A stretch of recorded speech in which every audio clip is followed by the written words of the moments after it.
Assalamualaikum, selamat pagi anak-anak. Tetap semangat belajar yuk.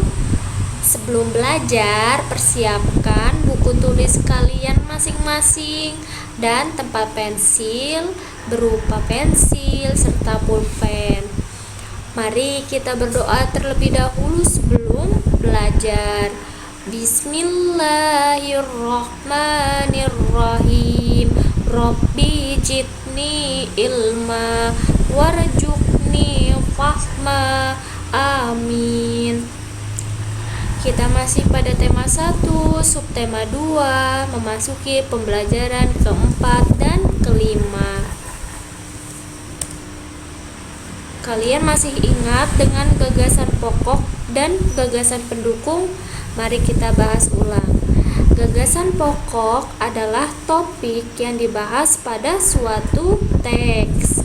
Gagasan pokok ditemukan pada kalimat utama yang terletak di bagian awal, akhir, atau awal dan akhir paragraf.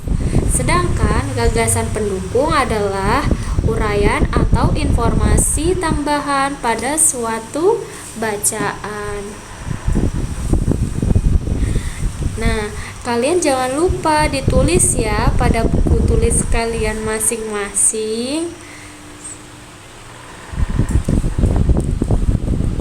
Di teks halaman 110 di buku tematik kalian terdapat suatu bacaan perbedaan bukanlah penghalang.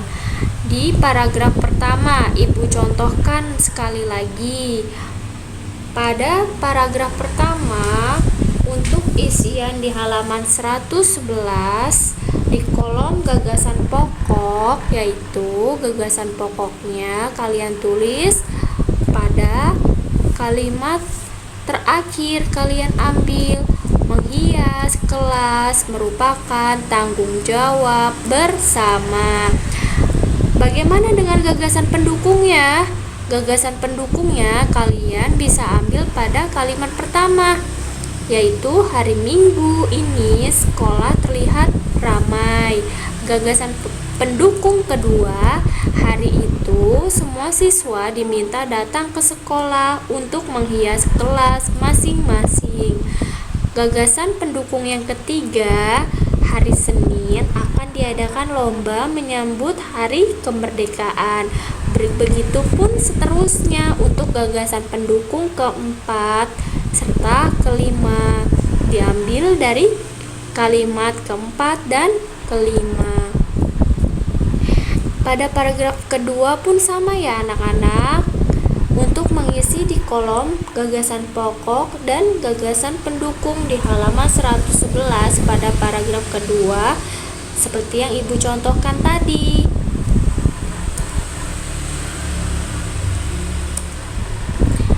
Masyarakat Indonesia sangat terkenal dengan kebiasaan bekerja sama. Selanjutnya, berikut adalah contoh-contoh kerjasama yang biasa dilakukan dalam masyarakat. Kalian bisa lihat di sini ada ronda, kerja bakti, dan gotong royong. Kalau tadi kegiatan kerjasama yang dilakukan pada masyarakat ya. Kalau di sini Ibu akan menjelaskan bentuk-bentuk kerjasama di kelas, yaitu ada piket di kelas. Salah satu kegiatan kerjasama yang dilaksanakan di kelas. Kalian bisa lihat di gambarnya. Kalian jangan lupa ya, kalau sudah masuk sekolah nanti untuk mengadakan piket kelas. Karena piket kelas membuat kelas menjadi bersih dan meningkatkan semangat belajar. Kedua, mengumpulkan sumbangan. Di sini ada gambar kotak sumbangan. Ketika temanmu mengalami musibah, kamu dan teman-teman akan kerjasama mengumpulkan sumbangan berupa uang, makanan, atau pakaian bekas. Selanjutnya yang ketiga, mengerjakan tugas kelompok. Kerja kelompok membutuhkan kerjasama antar anggota kelompok. Suatu pekerjaan yang dikerjakan bersama akan cepat selesai. Ini contoh gambar kerja kelompok kelompok. Mereka sedang berdiskusi, membuat prakarya, dan presentasi di depan kelas. Memasuki pembelajaran kelima. Kalian bisa lihat di halaman 116, perayaan hari-hari besar keagamaan. Keragaman yang dimiliki Indonesia, salah satunya adalah keragaman agama. Ada 6 agama yang diakui pemerintah Indonesia, yaitu pertama Islam, kedua Kristen, ketiga Katolik, keempat Hindu, kelima Buddha, dan keenam Konghucu.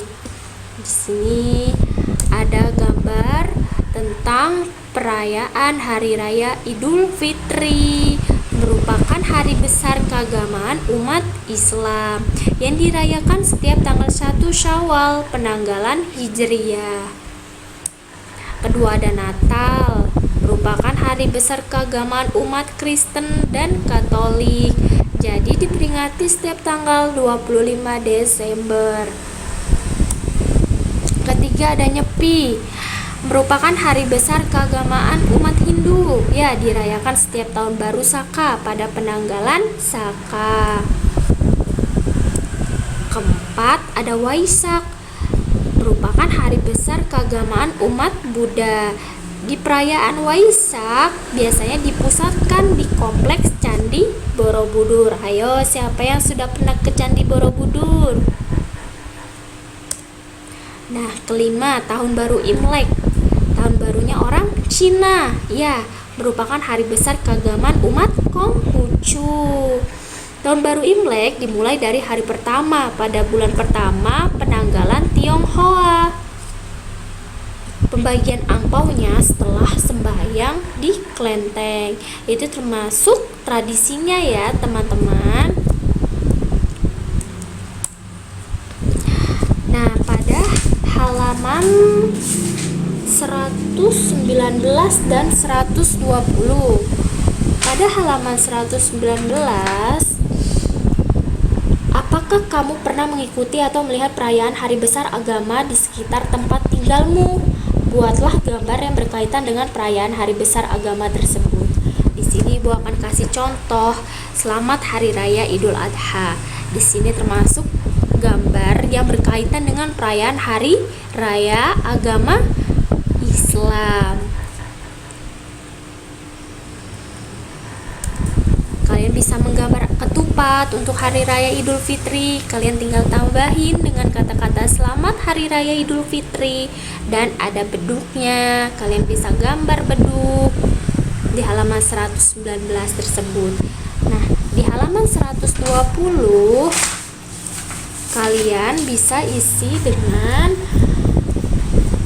menuliskan tentang perayaan hari besar keagamaan yang pernah kalian ikuti atau yang pernah kalian lihat di lingkungan tempat tinggal kalian, seperti menuliskan hari raya besar agama Islam, yaitu Hari Raya Idul Fitri dan Hari Raya Idul Adha. Untuk tugas di halaman 111, 113, 119, dan 120 ya anak-anak. Jangan lupa dikerjakan. Semangat. Wassalamualaikum warahmatullahi wabarakatuh.